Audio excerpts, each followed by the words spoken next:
Dinamika politik jelang Pilkada kian menghangat, tercium aroma pertaruhan koalisi politik di Pilkada 2024. Bahkan Jokowi efek disebut masih berpengaruh dalam Pilkada tahun ini.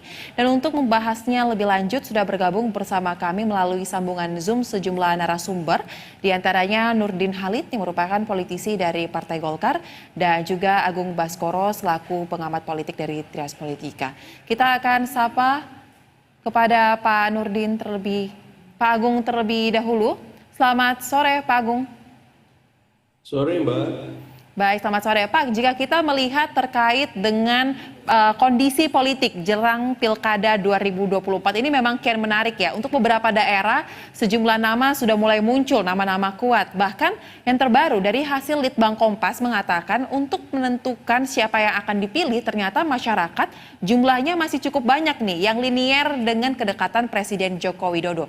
Bagaimana pendapat Anda terkait dengan Jokowi efek yang akan disebut berpengaruh juga dalam Pilkada 2024? Iya Mbak, pertama memang secara kualitatif ya, kalau tadi secara kuantitatif diukur oleh Litbang Kompas ya ada sekitar 54,3% yang istilahnya mengikuti arahan Presiden Jokowi.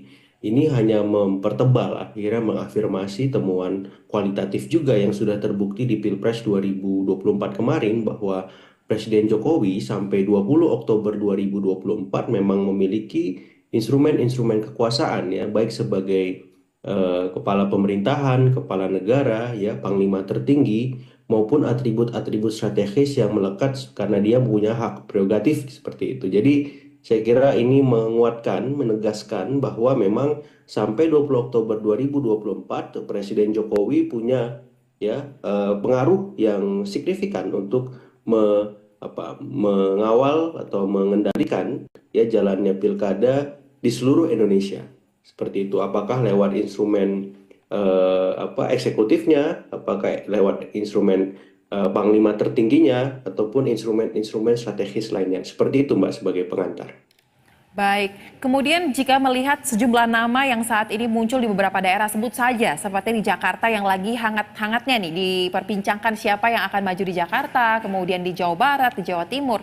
Anda melihat nama-nama besar yang muncul ini, apakah memang nama-nama yang memiliki kedekatan dengan Presiden Jokowi sehingga diyakinkan menjadi kandidat kuat untuk menang di wilayah itu?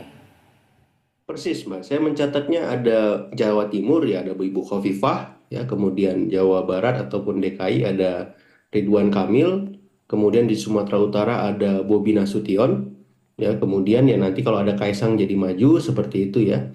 Nah artinya nanti di Jawa Tengah mungkin ada Pak Lutfi misalkan gitu. Jadi beberapa wilayah yang memang dianggap strategis ya punya basis populasi yang besar dan bisa menentukan nanti di 2029 itu akan terlihat tampak bagaimana bekerjanya dalam tanda petik ya instrumen-instrumen yang dekat dengan istana.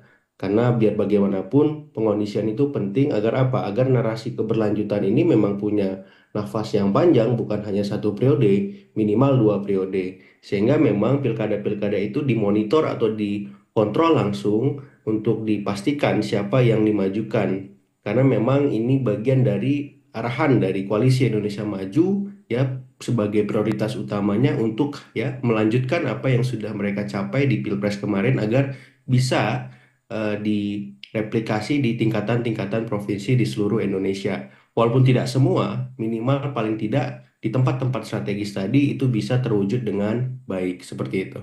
Baik, dan saat ini sudah bergabung bersama dengan kita dalam dialog sore ini Pak Nurdin Halid yang merupakan politisi Golkar. Selamat sore Pak Nurdin, salam sehat.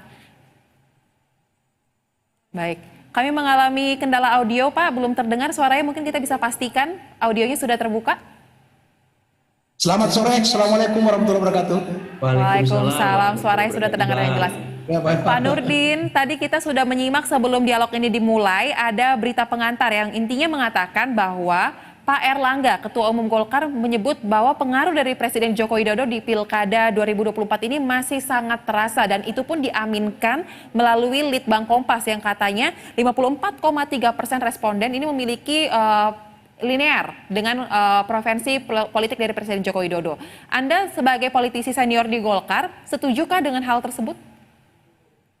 Jadi kita melihat fakta ya bahwa ternyata memang Pak Jokowi, pesona politiknya bersama rakyat itu masih membuktikan sebagai sebuah kekuatan politik beliau yang sangat real. Jadi kalau Pak Erlangga mengatakan bahwa masih ada efek sebagai seorang presiden maupun nanti tidak menjadi presiden, itu adalah fakta. Dan kalau kita melihat survei kinerja beliau sekarang ini masih di atas 70%, itu pertanda bahwa rakyat Indonesia memang sangat menerima daripada seluruh kinerja presiden bersama dengan seluruh pembantu-pembantunya. Nah tentu kalau kita melihat kondisi tersebut, maka tidak salah kalau kita mengatakan bahwa memang pasti masih ada pengaruh nanti Pak Jokowi dalam pilkada-pilkada. Tapi pilkada yang mana? Tentu tidak seluruh pilkada Pak Jokowi memiliki pengaruh atau ada Jokowi efek. Kenapa? Karena kondisi daerah itu sangat berbeda-beda. Nah, mungkin yang paling berpengaruh itu adalah di mana beliau ada keluarga, misalnya di Sumatera Utara, atau misalnya nanti kalau di DKI, atau ada sahabat beliau yang mungkin mengharapkan daripada bantuan atau peran daripada Pak Jokowi dalam memenangkan. Dan itu di dalam demokrasi kita sekarang itu undang-undang sangat memungkinkan. Jadi bukan hal yang tabu dan bukan hal yang luar biasa. Menurut saya itu adalah hal yang sangat normal ketika demokrasi bangsa kita dibangun di atas multipartai. Jadi dengan multipartai itu maka lobby-lobby politik, kolaborasi politik itu sangat penting, dan koalisi itu juga sangat penting karena membangun Indonesia tidak bisa dengan hanya sekelompok atau hanya satu partai politik. Sekalipun misalnya partai politik itu adalah memenuhi syarat 20%, tapi masih memerlukan kolaborasi di antara atau koalisi di antara para partai.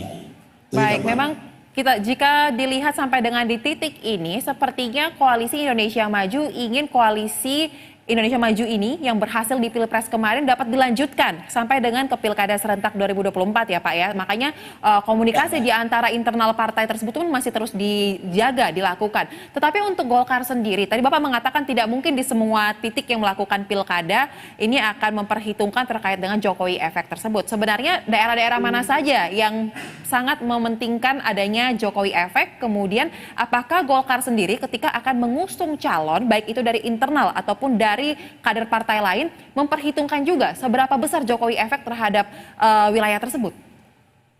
Jadi memang partai politik yang tergabung dalam koalisi Indonesia Maju yang berhasil memenangkan Pak Prabowo sebagai presiden, tentu juga di situ ada Pak Jokowi.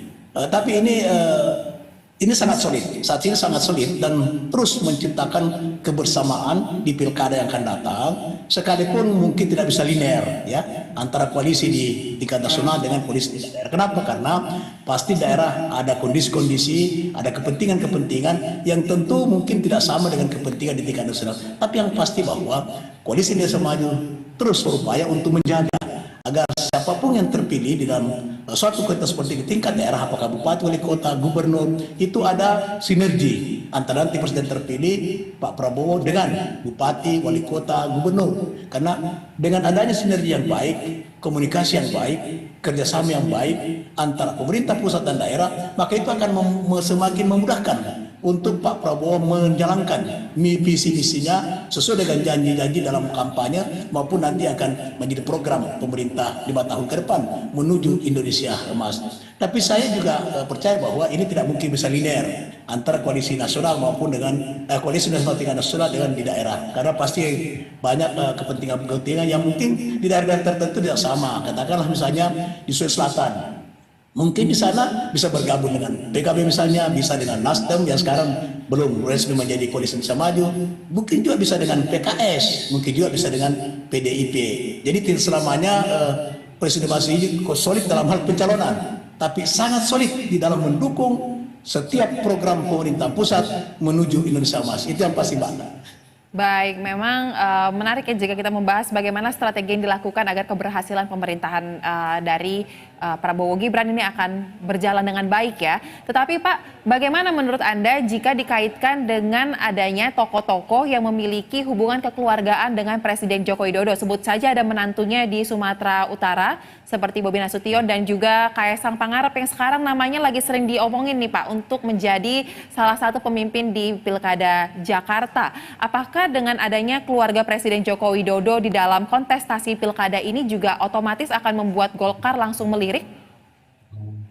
Tidak juga Mbak, tapi begini, politik dinasti ini sejak undang-undang pilkada atau undang-undang pemilu dalam rangka memilih gubernur, wali kota dan bupati, sejak undang-undang itu berlaku, maka sejak itu membuka ruang bagi seluruh siapapun pejabat, politisi untuk melakukan semacam politik dinasti karena undang-undangnya memungkinkan untuk itu. Dan ini telah dinikmati oleh para politisi kita. Katakanlah misalnya, tidak heran kita di DPR RI, di DPR provinsi ada antara bapak dan anak yang dulu sebagai anggota DPR RI, ada bupati setelah suaminya turun ke istrinya, setelah istrinya turun ke anaknya. Apakah ini salah? Sangat tidak. Kenapa? Karena ini adalah ruang terbuka oleh undang-undang. Kemudian kalau ditanyakan, apakah kalau ada keluarga presiden, kemudian itu langsung calon Golkar? Itu tidak, karena Golkar memiliki mekanisme dalam proses rekrutmen. Kita misalnya untuk proses rekrutmen calon bupati, wali kota dan gubernur, sejak tahun lalu kita sudah memberi surat tugas. Nah, saya berikan contoh misalnya yang di Sulawesi Utara, itu mantunya Pak Presiden, itulah kita beri surat tugas. Sejak tahun lalu untuk menjadi calon gubernur. Ada 2 surat tugas yang kita berikan, bukan ada 2, ada 3 surat tugas termasuk daripada ketua Golkar. Tapi setelah kemudian perkembangan selanjutnya, surat tugas ini dua-duanya khususnya ketua Golkar dan siapa namanya mantu Pak Presiden itu menjalankan yang secara baik. Di sana Golkar di Sumatera Utara berhasil menaikkan jumlah kursi yang sangat signifikan di Sulawesi Utara termasuk ke DPR pusat itu meningkat sekali. Nah, yang diberikan surat tugas telah menjalankan dengan sangat baik. Nah, kemudian setelah itu kita lakukan survei. Ada 2 kali survei yang kita lakukan sebelum kita menetapkan daripada calon gubernur Sumatera Utara. Nah, survei untuk pertama ini itu survei dari para mantu yang sangat kompetitif untuk bersaing dengan siapapun yang dicalonkan oleh partai lain. Nah, kemudian ketua Golkar itu adalah menyatakan akan fokus di DPR RI karena beliau terpilih DPR RI, maka kemudian tidak salahnya kita mencalonkan mantu presiden. Baik, kemudian Pak Agung, jika kita menyimak apa yang disampaikan oleh Pak Nurdin tadi bahwa selain Jokowi efek ada juga tentunya hitung-hitungan kalkulasi yang dilakukan oleh internal Golkar ya terkait dengan siapa calon yang akan diusung dalam pilkada tersebut. Tetapi menurut kacamata Anda sebagai pengamat politik, seberapa signifikan sebenarnya Jokowi efek ini akan memberikan dampak dalam pilkada 2024 khususnya untuk wilayah-wilayah yang strategis? Ya, Jokowi efek ini punya batas, Mbak, 27 Oktober 2024. Sorry, 27 November 2024 gitu. 20 Oktober 2024, tapi pilkada ini kan 27 November 2024. Artinya judul ini mestinya ditambah Jokowi efek plus Prabowo efek di pilkada 2024 gitu. Karena apa? Karena ada keterputusan ketika kita ngomong Pak Jokowi karena beliau hanya berkuasa sampai 20 Oktober. Ada jeda 1 bulan lebih berapa hari di mana nanti setelah itu Pak Prabowo akan menjadi presiden kita. Nah, sehingga memang keberlanjutan dari Pak Jokowi ke Pak Prabowo ketika nanti pilkada berlangsung ini menjadi titik krusial. Apakah memang arahannya sama ya dengan yang diinginkan oleh presiden terpilih berikutnya Pak Prabowo? Karena biar bagaimanapun ini kan ada arahan Gerindranya seperti itu ya. Sementara kandidat-kandidat yang di tempat lain ataupun di provinsi lain bisa jadi Gerindra tidak dijagokan awalnya, tapi karena yang berkuasa sudah berbeda presidennya, otomatis yang diuntungkan nanti adalah calon-calon yang diusung oleh Gerindra seperti itu. Dan kalau memang ini senafas dengan jagoan-jagoannya Pak Jokowi juga yang memang di situ ada Gerindranya, ya ini berarti pengaruhnya sangat besar. Artinya sudah terkonfirmasi secara kuantitatif lewat survei Litbang Kompas dan secara kualitatif ya siapapun presidennya dia punya instrumen-instrumen kekuasaan baik itu sebagai kepala negara, kepala pemerintahan, panglima tertinggi dan seterusnya untuk menekan tombol supaya jalan itu barang, masuk itu barang. Seperti itu Bang Nurdin ya. Baik, baik. Ya, kita akan nantikan. Baik, kita akan nantikan bagaimana nanti babak baru dalam penentuan calon-calon. Apakah memang benar Jokowi efek ini masih sangat berpengaruh seperti apa yang dikatakan oleh Litbang Kompas, 54,3% responden masih mengaminkan apa yang dipilih Jokowi, atau justru menjelang penentuan ada dinamika lagi yang terjadi. Terima kasih kepada seluruh narasumber telah memberikan pandangannya bersama kami di Berita Satu Sore. Salam sehat.